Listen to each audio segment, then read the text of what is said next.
Hey everybody, NFL algorithm update. What happened in week one, even though there's still a Monday night game to go? Oh, yeah, let's remove that Monday night game from the totals. We're not actually 10-6, everybody. We are 10-5 so far in week one. So let's talk about NFL. I'm in a good mood because because the weekend is over. Okay, basically, I'm in a better mood because the weekend's over. And it takes a lot of work to compile the algorithms. And I really want to provide everyone with my best work so that when we go over the results, I feel proud of what I worked on for you guys this week. And we can talk about whether there was success or failure. So the question is, was week one a success? Now that we're 14/15ths of the way done with it, or 15/16ths of the way complete with it. There's still a Monday night game, which I'll talk about at the end of the video. But how did it go? Well, it says 10-5, which is okay. You're winning 2 games every time you're losing 1. But what we really care about and what the goal is I want to give you the true goal and nature of this algorithm is, hey, can you put the winners on top down algorithm? We just want teams that win games because we're doing things like survivor pool picks or just wagering or whatever. When you're watching a game to root for a team to win and that team is doing whatever they can to win, then you're not disappointed at the outcome. Even if you lose, as long as your team tried, like, you're not going to win every game, but you want to win enough and you want to be, proud of assessing how you did. Well, that's the goal, right? Did that happen? No. Number 1 pick lost, but I'm not really upset with that. And if you caught any of the videos earlier in the week, you'll understand why. Whenever you're working with artificial intelligence, and this is a really interesting lesson. I was really evaluating this file in preparation for this video, and I was thinking, boy, I'm really learning some lessons about working with AI, meaning AI can do amazing things in that it can aggregate a tremendous amount of information in a split second for you and do a bunch of calculations and analysis on it without your brain having to do that heavy lifting and heavy work. And so when you look at a final result of what an AI is giving you, you can be pretty sure it's including everything you want it to include. Well, if you know that the data that it's using to compile your prediction is corrupt, is wrong, is incomplete, you need to know that when you're looking at the final result, because otherwise the AI is going to do it sort of wrong in your head, meaning it's not going to have enough to. It looks confident, like it looks like it says that the Bears are supposed to win 24-14. Algorithm's like, yeah, Bears are going to crush it. Like, go with them. They're supposed to win. But why am I not that upset with this? Oh yeah, that's because we were so incomplete on Green Bay's players that I looked at who did what in the game, and I looked at what we had. We had very low ratings for people, or almost no ratings for people. Like Jordan Love's rating is a 0.19 because he was a backup to Rodgers last year and did not play very much. So he gets an artificially low rating anyway, given the situations that he probably came in the game when they were already losing and things like that. There's a lot of reasons why a second stringer will have a lower rating than when there are a first stringer. So we underestimated Love.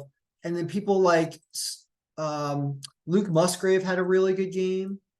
And I think Ben Sims caught some, and Jaden Reed caught some for some good yardage. Like, I have that stuff here.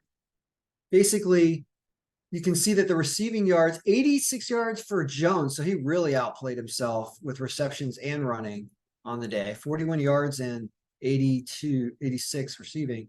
Musgrave gets 3 catches for 50. Jaden Reed, 2 catches for 48. And Romeo Doubs makes 3 for 26. So all these guys were artificially deflated. We even have Romeo Doubs in here.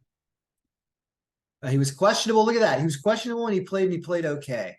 Right. So few different reasons basically why we were missing stuff on Green Bay. And that was knowing that, because look at how much of their receiving core we had with almost no rating.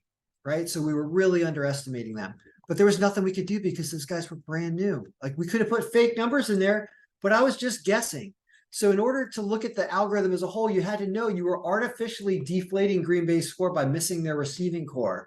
So I was like, guys, watch out. Like, I don't know what to tell you on this game because we don't have enough.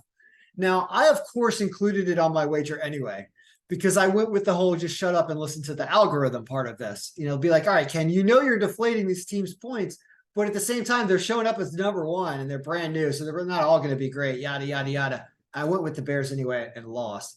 Some other things we need to learn about that game and watching that game, because I did, was that the Bears defense was absolutely miserable. It wasn't that Green Bay's offense was incredible. It was that the Bears looked like crap, right?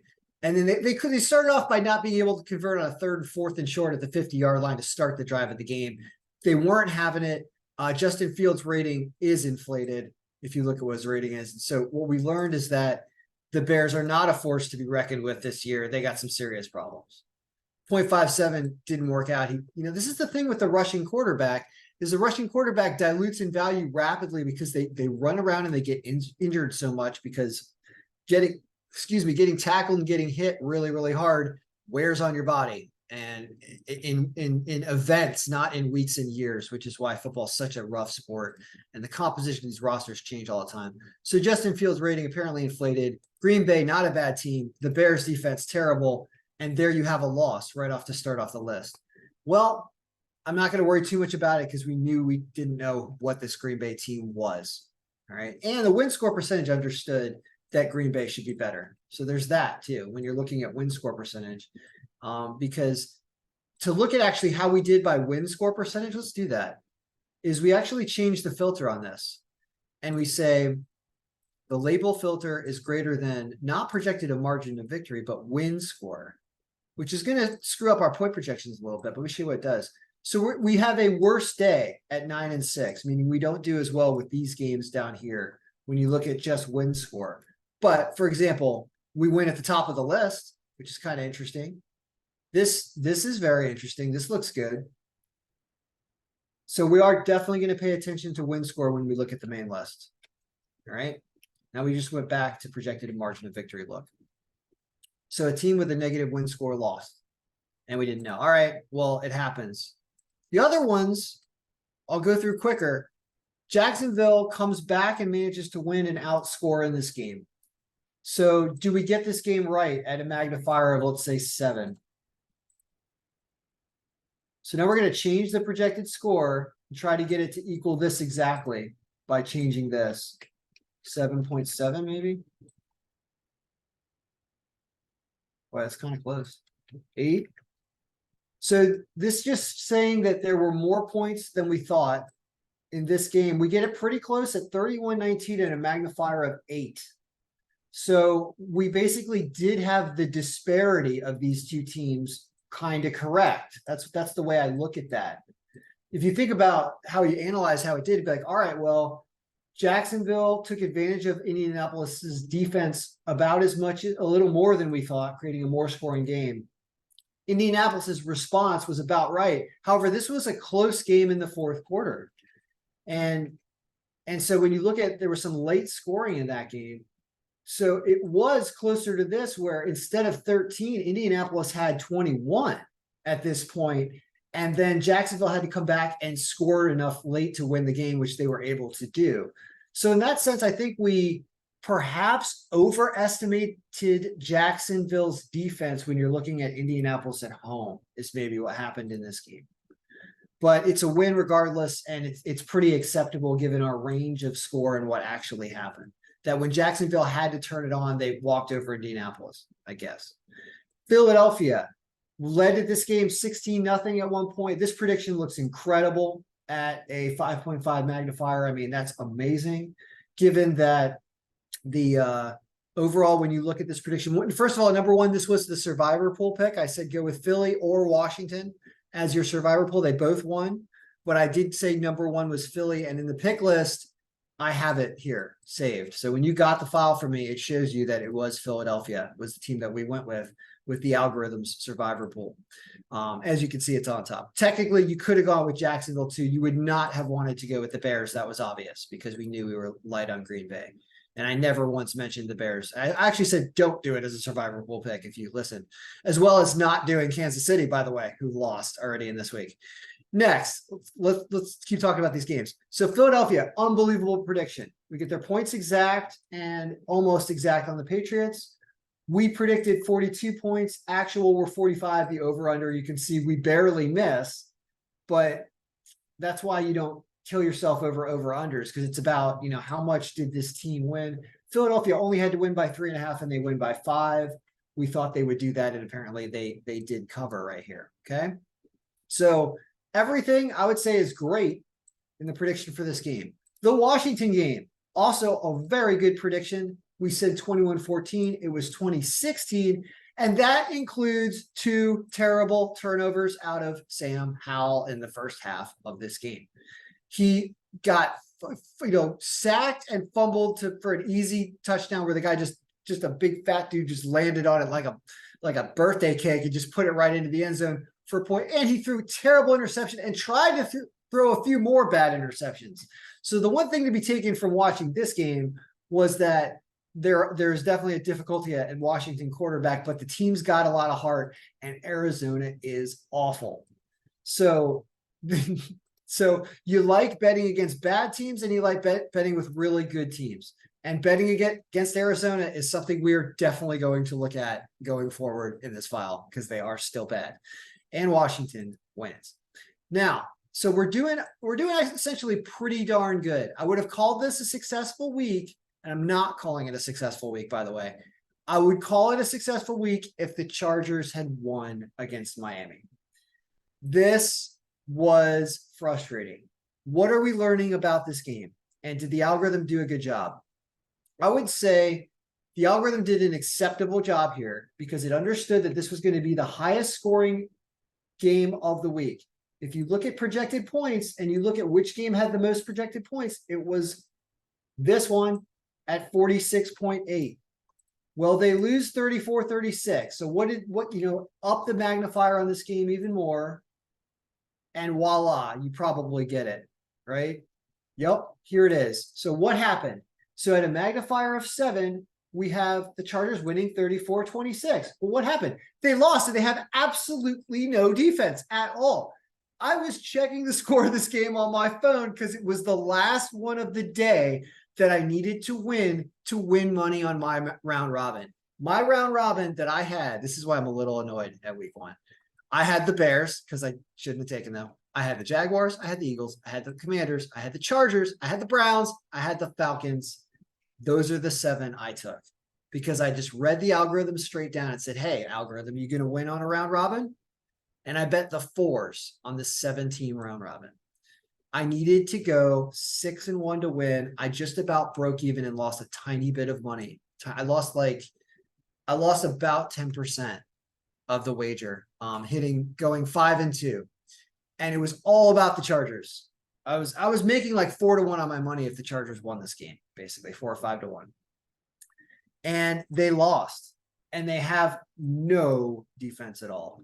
So Miami outscored. So were we underestimating Miami's offense? Maybe. Did we have some new guys? Maybe. Which one of these guys played great? I'm like, where were the points on Miami? Or was it just Tyreek Hill scoring every time they throw him the ball? Let's actually look at that game. I don't know the answer to that. I didn't watch the game as much as I watched the score of that game, which is not enjoyable. That's when you're not gambling right, when you're just sitting around watching scores of games you're not even watching.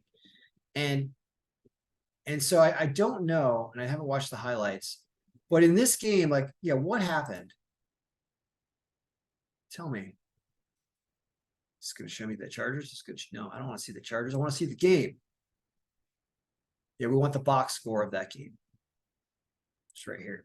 So these stats are automatically going to go into the file, but basically, Tua throws for 3 TDs. Rushing game's okay. Tyreek Hill has 215 yards. So, okay, well, now we know. So basically, what we learned from that is the extreme of people that are awesome, like Tyreek Hill, is that they can score on bad defenses. So we know that the Chargers are also not a real contender this year with the defense they have if one person can just run over them, but also other people connected. So the problem here and why they were 5th on this list, as we'll bring it back to the magnifier that we used, was that, teams with bad defenses are going to get scored on. Refresh. Yeah, we had this at 26-20. It goes higher, and it's because the Chargers kept scoring on Miami, who also doesn't have a defense. So the Chargers offense got to more than they needed to get to because they kept having to score. But both of these teams' defenses are terrible.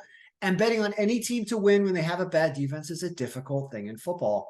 So the play was to go with the over here. And the algorithm gave this as the highest scoring over. So it's telling you that. So it's one thing to learn is that we look for extremes in the algorithm. And in a game like this, it sucks. It sucks because I should have bet the over in this game instead of the Chargers. And now I know. Now, on to positive things, because there's a lot of positive here when you get lower on the list. The Browns annihilate the Bengals, and Joe Burrow is either still injured or not playing at 100%, because that's clearly what happened there.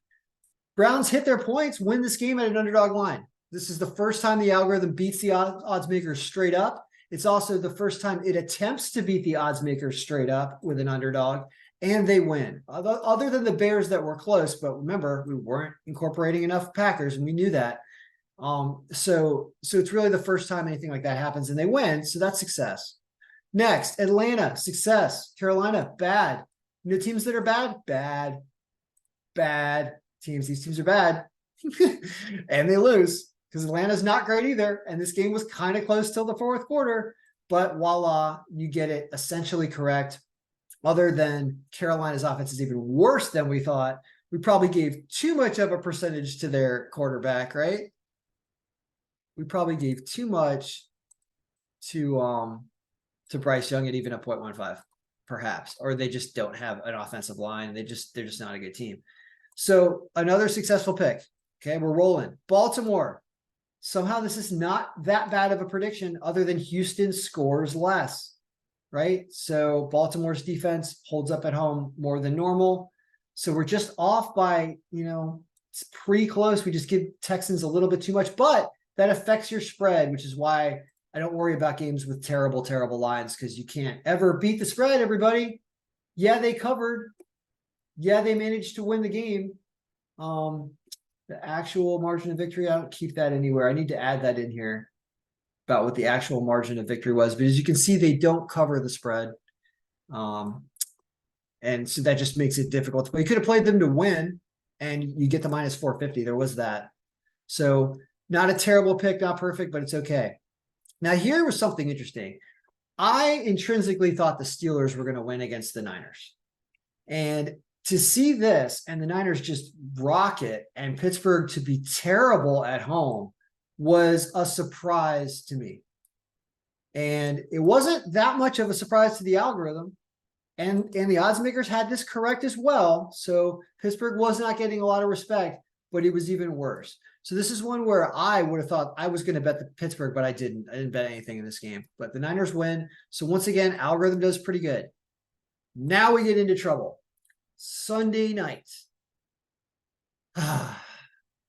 So I made one bet on this game because all my other bets were settled. And I made it before the game. And I decided to use the algorithm and say, hey, algorithm, you're usually right. Giants has a good rating for Daniel Jones. Like, Giants are looking like they're going to be okay. They've got, whatever. Algorithm says they win by a couple. Why don't you just bet they're getting a great line at plus 152? Well, the only good thing about making a bet on a team way down here where the projected of margin of victory is 3 or less, which is where you should stop. All of these games you should have not bet a winner, or not. You should have not assumed that the algorithm was going to be right. I said you were going to go like 4-4 down here with these 8. And you end up going 5-3, but you also get some stuff massively wrong. And this was the one that was massively, massively wrong. At least in the first quarter, I was able to decide I was going to go to bed, and it's been a long day. And I didn't have to worry about my pick on the Giants actually winning. And it ended up 40-0. Had I live bet and watched this game, because I did watch about 10 minutes of this game. And as I watched, I was saying, oh, wow, the Giants look terrible and the Cowboys look like a bunch of studs. And I would bet that the Giants are going to score hardly any points is what I would have bet live bet. And man, they end up with a goose egg on Sunday night. So that was an NFC showdown reckoning. And it was saying, guess what, Giants, if you play like that, you don't have a chance this season. And yes, the Cowboys are good. So algorithm gets it wrong big time, but it won't look like that next week. Saints, here's an almost perfect prediction. This game did not end 16-9, did it? Yeah, it did. Pretty good prediction. It has the Saints winning. lower scoring game than we thought. What was the over under set at? 42. So at least we had this game way under, and it was under. I'm looking like, yeah, were our over interesting here? So our over unders at the 5.5 magnifier were, wow. We only lost 5 of those. That's really good. And how the actual total versus our projected total, that's what I'm looking at. Like, how close were we? Way off, close. Perfect. Here's a perfect. If you round this number, can we do number format? Yeah, we can do number format on these. Format cells. So we'll just do a number format that doesn't have any decimals. So yeah, here is a perfect prediction, way off, way more, although still under the, you still get that right. Off, close, perfect. More, really close, 1 point off. And one point off, almost perfect here too. That was Thursday night. All right. Well, that's just interesting. So we did get the exact total points correct twice, and off by 1 point once. So let's keep that in mind. See if we can get the exact scores of these games. How many times per week we get the exact points at a magnifier of 5.5.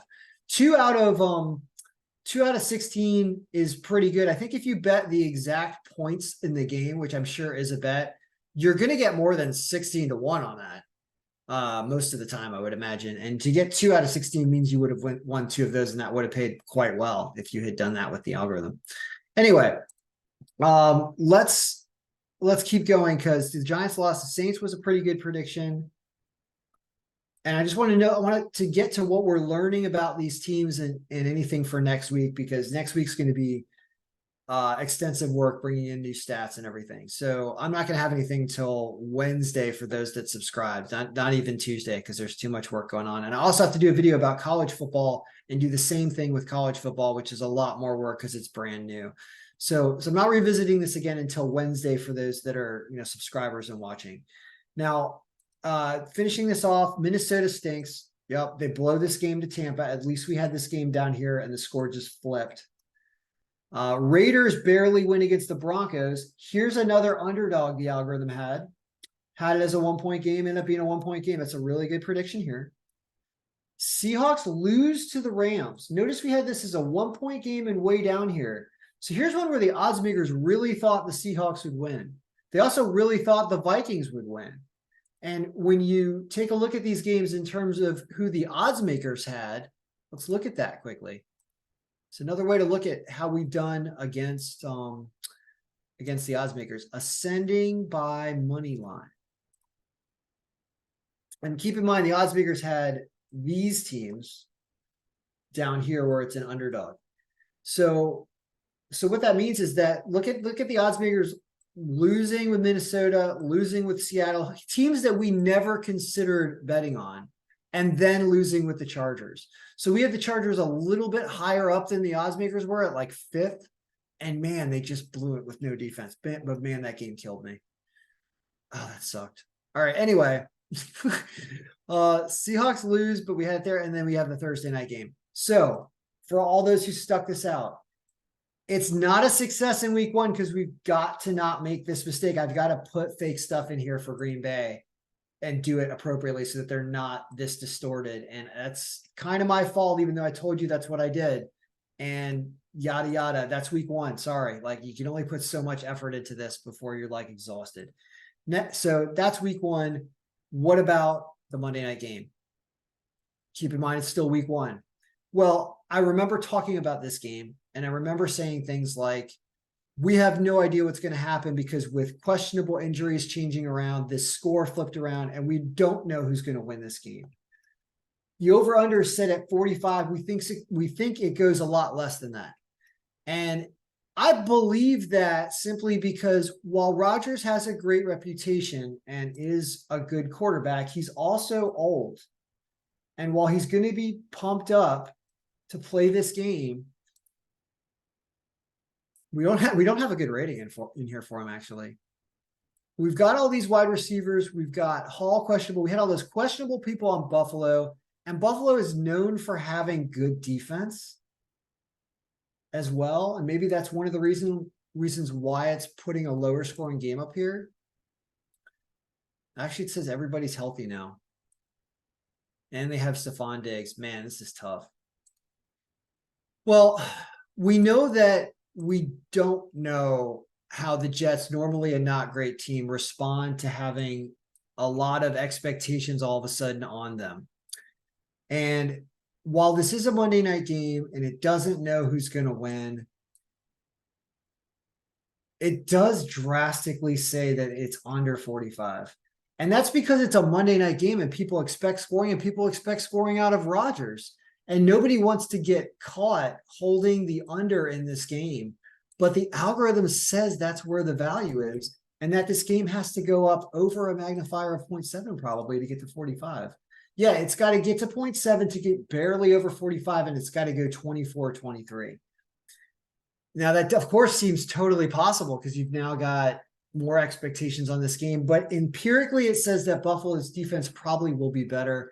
And maybe the Jets have done things on defense now that they're trying to be a contender, although we have no idea.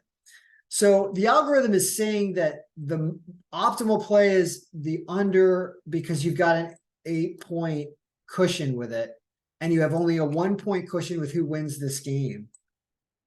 And it doesn't really know who's going to win this game because you've seen how far down this is on the list. And I said you would go, I said you would go 4-4 down here, right? With games that were remaining that were a 3-point margin of victory or less, which is about these games. And if you lose, and if the Jets lose this game, which is what it shows as a projection because there's no score here and they didn't win, if they lose, you end up going 4-4 down there. So it definitely can go either way, and the algorithm is not saying take the Jets. It's saying take the under, but understand that it's over unders, and those are not the kind of picks you win every game. But that's probably the smartest way to try to play this game, is to bet that. So, and I would argue it's the Jets team points part of it as well. That's the one that goes lower because Buffalo's defense is generally good. We have defensive stats in here, and I can't wait to update them to see what has happened, because we have a bunch of ratings for teams and impactful players. And you can see Buffalo is listed on here first, and they have C-scores of some guys that are really big. And I don't know if these guys have been traded. I sure hope not, because we don't have the current rosters in here yet. We have the rosters from the last year. But it'll be really interesting. Like, it'll be super interesting thing to look at this to see how it looks going forward, because it really helps with the projected scoring. So I know it's a long recap video. I just wanted to go over everything I could and think about what questions you're going to have. Don't even try to work on this thing until Tuesday or Wednesday. For those of you that are working on it at home, it's pointless. Wait till the game's over. I wanted to memorialize the results from week 1, because as I adjust formulas, I'm going to do a ton of testing in the cube.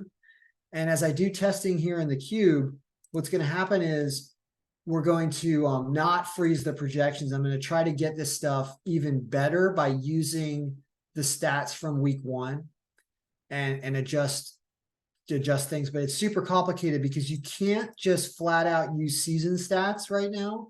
I still have this word that says 2022 used in here under the matrix. We're not changing this for next week. We have to leave this because one game is not enough of a season stat database to use as the basis.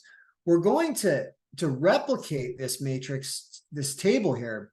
We're going to replicate this for the current season, but we're not going to use it solely as our data source.